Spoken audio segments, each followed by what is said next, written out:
আরে ভাই, তোমাদেরকে নিয়ে কি বলবো।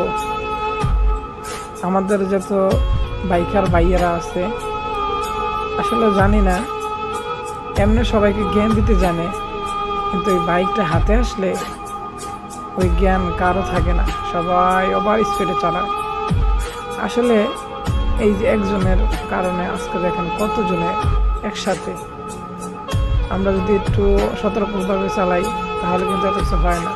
ওভার স্পিড, একটার পর একটা, একটার পর একটা বাইক কন্ট্রোলিং তাদের হাতে নাই, এত ওভার স্পিডে চলতেছে।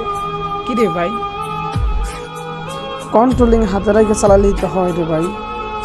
আসলে তোমাদের শোনা লাইফ এনজয় করবা, আস্তে ধীরে চালাইবা।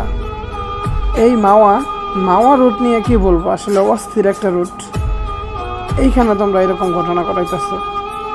দেখো আশেপাশে, দেখো কত সুন্দর রাস্তা। তারপর দেখো কত দৃশ্য মনোমুগ্ধ করা। দেখো, দেখতে দেখতে যাও, আস্তে ধীরে যাও, না ছৌ মেরে চলে যেতে হবে। এখন ছৌ দেখছো তোমাদের কি হয়েছে। আল্লাহ তোমাদের সবাইকে হেফাজত করো, তোমরা সুস্থ হও। আগামী এটা শিক্ষণীয় আর কি, তোমরা সামনে এরকমভাবে চালাইও না।